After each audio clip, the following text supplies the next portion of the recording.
صلی اللہ علی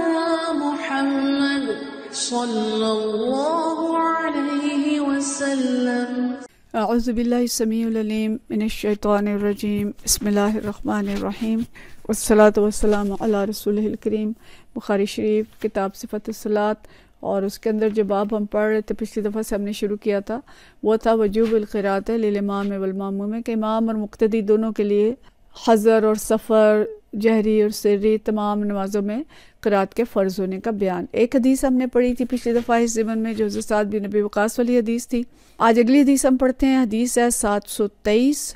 اور یہ حدیث جو ہے حضرت علی بن عبداللہ حدثنا علی بن عبداللہ قال حدثنا سفیان قال حدثنا زہری یہ کہتے ہیں عن محمود بن ابی الربیع عن عبادہ بن سامت صحابی ہیں جہاں تک یہ حدیث پہنچتی ہے۔ فرماتے ہیں رسول اللہ صلی اللہ علیہ وسلم قال، رسول اللہ صلی اللہ علیہ وسلم نے فرمایا لا صلاۃ لمن لم یقرأ بفاتحۃ الکتاب، کہ جس شخص نے فاتحہ نہیں پڑھی، یعنی سورہ فاتحہ نہیں پڑھی، اس کی نماز نہیں ہوئی۔ اس حدیث میں جو بات اس سے سمجھ میں آتی ہے وہ یہ کہ فاتحۃ الکتاب کی قرات فرض ہے، یعنی سورۃ الفاتحہ کی قرات فرض ہے، اور اس کے بغیر سرے سے نماز نہیں ہوتی۔ تو اس پہ علماء نے بہت بحث کی ہے کہ کیا نماز ہوتی ہی نہیں یا نماز میں نقص آتا ہے، اور پھر جب امام پڑھتا ہے تو اس کے پیچھے مقتدی نہیں پڑھتے تو کیا ان کی نماز ہو جاتی ہے کہ نہیں ہوتی۔ تو اس پہ تو سب کا اتفاق ہے کہ فاتحہ جو ہے وہ پڑھی جانی ضروری ہے، لیکن جو من ہے یہاں پہ آیا نا کہ لا صلاۃ لمن لم یقرأ بفاتحہ، تو من سے مراد جو ہے یہ اکثریت جو ہے وہ امام لیتے ہیں کہ اگر باجماعت نماز پڑھ رہے ہیں تو اس میں امام کے لیے سورۃ فاتحہ پڑھنا ضروری ہے۔ مقتدی جو ہوں گے وہ اس کے پیچھے خاموش بھی رہیں گے تو ان کی نماز ہو جائے گی۔ جیسے امام ابو حنیفہ کا جو مسلک ہے وہ یہ ہے کہ مقتدی امام کے پیچھے خاموش رہتے ہیں، اور وہ نماز جیسے ہم اس کے اندر جو قرات کرتا ہے وہ بھی اور فاتحہ بھی سب وہ وہی ہوتی ہے جو کہ امام پڑھتا ہے، مقتدی الگ سے نہیں پڑھتے۔ البتہ امام شافعی رحمۃ اللہ علیہ کا جو مسلک ہے وہ یہ ہے کہ امام کے پیچھے بھی سورہ فاتحہ جو ہے وہ مقتدی کو پڑھنی ضروری ہے۔ اور اس میں ہم دیکھتے ہیں کہ ہم جب مسجد نبوی میں جاتے ہیں تو وہاں پہ امام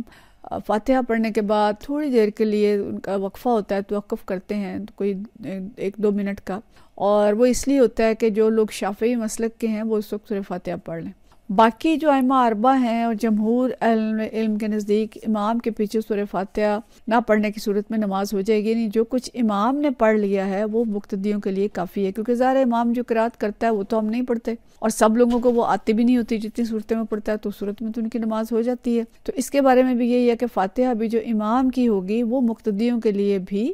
سمجھی جائے گی۔ البتہ یہ دیکھیں امام شافعی کا مسلک یہ ہے کہ مقتدی جو ہے وہ الگ سے بھی اپنی قرات جو ہے وہ کرے گا۔ البتہ یہ طے شدہ ہے کہ اگر کوئی اکیلا نماز پڑھ رہا ہے تو اس کے لیے ضروری ہے کہ سورہ فاتحہ پڑھے، اگر اس نے سورہ فاتحہ نہیں پڑھی تو اس کی نماز جو ہے وہ نہیں ہوگی۔ البتہ امام ابو حنیفہ یہ کہتے ہیں کہ جو سری نمازیں ہیں جیسے ظہر اور عصر کی نماز جس میں امام اونچی آواز میں نہیں پڑھ رہا، تو اس وقت اگر مقتدی چاہے تو وہ سورہ فاتحہ پڑھ سکتا ہے، اس کو پڑھ لینی چاہیے، اور ساتھ کوئی سورت بھی پڑھ لینی چاہیے۔ بہرحال اس پہ لمبی بحث ہے، خلاصہ ہے جو میں نے آپ کے سامنے رکھ دیا۔ اگلی حدیث ہے 724، اور یہ حدیث حضرت ابو ہریرہ رضی اللہ تعالیٰ عنہ سے روایت ہے۔ ان ابو ہریرہ رضی اللہ تعالیٰ عنہ فرماتے ہیں رسول اللہ صلی اللہ علیہ وسلم دخل المسجد، آپ صلی اللہ علیہ وسلم مسجد میں داخل ہوئے، فدخل رجل، ایک شخص داخل ہوا، فصلی، اس نے نماز پڑھی، فسلم علی النبی صلی اللہ علیہ وسلم فردہ، پھر اس شخص نے نماز پڑھنے کے بعد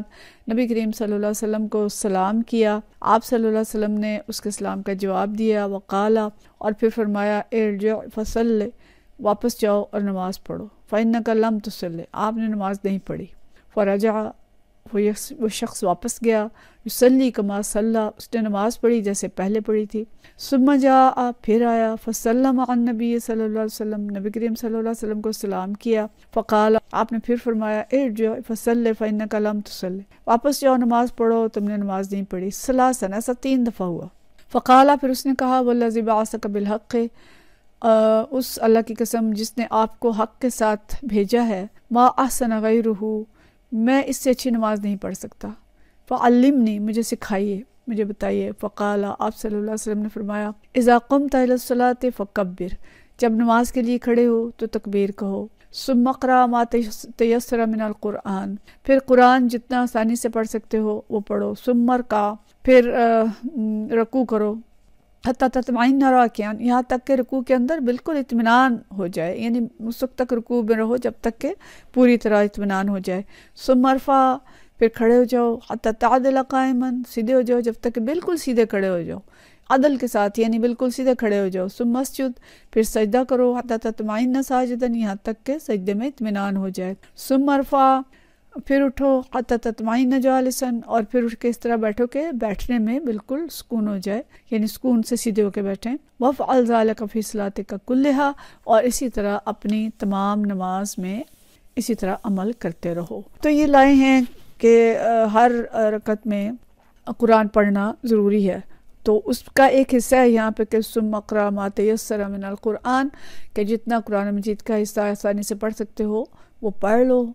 اور اس میں بعض کہتے ہیں کہ اس سے مراد سورہ فاتحہ ہے، اور بعض کہتے ہیں کہ نہیں، اس سے مراد قرآن ہے، کہ سورہ فاتحہ کے بعد جو قرآن پڑھا جاتا ہے وہ ہے۔ دونوں ہی چیزیں ہوں تو سورہ فاتحہ کا پڑھنا لازم ہے اور قرآن کا پڑھنا بھی ظاہر ہے نماز کے اندر لازم ہے، تو دونوں چیزیں جو ہیں وہ اس کے اندر شامل ہیں۔ اور پھر اصل جو یہاں پہ تفصیل ہمیں پتہ چلتی ہے وہ یہ کہ کہا کہ نماز کے اندر سکون اختیار کرو، اور رکوع اور سجود جو ہیں وہ مکمل کرو، جب رکوع سے اٹھ کے کھڑے ہو تو کمر کو سیدھا کرو، اور بالکل جب کھڑے ہو جائیں اطمینان سے تو پھر سجدے میں جائیں، پھر سجدے میں ٹکے رہیں، جب دیر تک سر ٹکا رہے، اطمینان ہو جائے سجدے کا، پھر اٹھیں اور پھر اٹھ کے سیدھے بیٹھیں، یہاں تک کہ اطمینان سے بیٹھیں اور پھر اگلے سجدے میں جائیں۔ مقصود یہ ہے کہ ہر جو رکن ہے نماز کا اس کو صحیح طرح سے ادا کیا جائے، اس کے اندر طمانینت حاصل ہو اور سکون کے ساتھ نماز پڑھی جائے۔ لگتا ہے کہ وہ شخص جو تھا وہ رکوع اور سجدے جلدی جلدی کر رہا تھا، جیسے آج کل اکثریت کو دیکھتے ہیں کہ سارے کام تو آرام سے کرتے ہیں لیکن نماز میں ایسے جلدی ہوتی ہے جیسے کوئی پیچھے لگا ہے، بس رکوع میں پورے گئے نہیں کہ کھڑے ہو گئے، کمر سیدھی نہیں ہوئی تو سجدے میں چلے گئے، سجدے سے سر اٹھایا اور دوسرا سجدہ کر لیا۔ تو اس چیز کو نماز کی چوری کہا گیا، اور نبی کریم صلی اللہ علیہ وسلم نے فرمایا تھا کہ بدترین چوری جو ہے وہ نماز کی چوری ہے۔ تو جب صحابہ نے پوچھا تھا کہ وہ کیا ہے، نماز کی چوری کیا ہے، تو آپ صلی اللہ علیہ وسلم نے پھر یہ سب بتایا تھا کہ رکوع اور سجدے جو ہیں وہ مکمل نہ کرنا، سیدھا کھڑا نہ ہونا، اور دو سجدوں کے درمیان صحیح نہ بیٹھنا، یہ ساری چیزیں مراد تھیں کہ یہی جو ہے یہ چوری ہے۔ تو نماز کے تمام ارکان کو صحیح طرح ادا کریں گے تو نماز ہوگی، ورنہ اس شخص کے جیسے آپ صلی اللہ علیہ وسلم نے اس شخص سے فرمایا کہ فَإِنَّكَ لَمْ تُصَلِّ، تو نے نماز نہیں پڑھی۔ تو ویسے تو ہم کہتے ہیں کہ جس نے نہیں پڑھی، لیکن یہ پڑھنے کے باوجود اسے کہا جا رہا ہے کہ تم نے نہیں پڑھی، تو یہ ضروری ہے کہ نماز پڑھی جائے اور صحیح طریقے سے پڑھی جائے، نماز ایسی نہ ہو کہ وہ نہ پڑھنے جیسی پڑھی جائے، یعنی ایک کام کو بس ٹالنا، سر سے اتارنا، یہ مقصود نہ ہو۔ نماز اللہ تعالیٰ کے ساتھ گفتگو ہے، نماز اللہ کے حضور حاضری ہے، اور نماز اللہ کے ساتھ بات چیت ہے، اس کا قرب ہے، تو اس کو اگر اچھے طریقے سے پڑھیں گے تو یہ سارے مقاصد حاصل ہوں گے، ورنہ تو ہمیں نماز کا کوئی مقصد حاصل نہیں ہوگا۔ اللہ تعالیٰ قرآن پاک کے اندر بھی فرماتے ہیں کہ قوموا للہ قانتین، کہ اللہ کے سامنے قانتین بن کے کھڑے ہو، سیدھے کھڑے ہو اور فرما بردار لوگوں کی طرح کھڑے ہو۔ تو فرما بردار شخص کیسے کھڑا ہوتا ہے اور اس کے اندر کتنا خشوع ہوتا ہے، تو نماز کو خشوع، خضوع، اطمینان کے ساتھ ادا کرنا ضروری ہے۔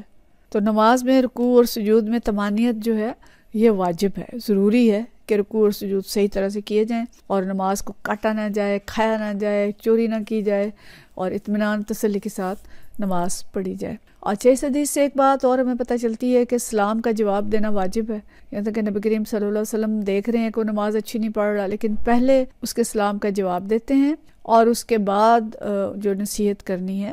وہ ان کو کرتے ہیں۔ پھر دوسری بات ہمیں یہ پتہ چلتی ہے کہ اگر کوئی شخص غلط طریقے سے نماز پڑھتا ہے، اس کو نماز کے مسائل کا پتہ نہیں ہے، تو جو شخص اس کے قریب ہے، جو اس کو دیکھ رہا ہے، اسے چاہیے کہ وہ اس کو درست طریقہ بتائے اور اس کی تصحیح کروائے تاکہ اس کی نماز جو ہے وہ ٹھیک ہو جائے۔ اور پھر یہ کہ آپ نے فرمایا کہ نماز کو اللہ اکبر سے شروع کرو، یہ ہم پیچھے حدیث پڑھ چکے ہیں، اور پھر نماز کے اندر قرات جو ہے وہ فرض ہے کہ نماز کے اندر کوئی نہ کوئی حصہ قرآن کا جو ہے وہ پڑھنا چاہیے۔ سورہ مزمل کے اندر بھی یہی چیز آیا نا، فَاقْرَؤْا مَا تَيَسَّرَ مِنَ الْقُرْآنِ، کہ جو جتنا تم آسانی سے قرآن پڑھ سکتے ہو نماز کے اندر پڑھو۔ تو اس لیے فاتحہ کو تو فرض ہے،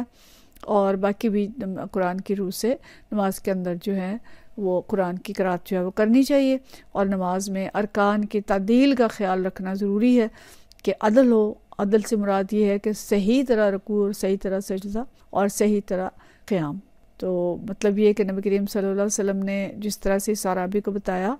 پہلی دفعہ نہیں بتا دیا، 3 دفعہ اس نے پڑھی تو اس کو پھر زیادہ تجسس ہوا. تو یہ ایک طریقہ تربیت تھا آپ صلی اللہ علیہ وسلم کا کہ جب اچھی طرح سے کوئی شخص سمجھ لیتا تھا ایک چیز کو کہ اس کا مسئلہ ہے، پھر اس کو وہ چیز وضاحت کرتے تھے اور اس سے پھر اس کے ذہن نشین ہو جاتی تھی. اس کو ذہن نشین کرانے کا طریقہ بھی تھا، اور ہمیں بھی اس طرح کے طریقے تعلیم کے لیے اختیار کرنے چاہیے. وآخر دعوانا ان الحمد للہ رب العالمین.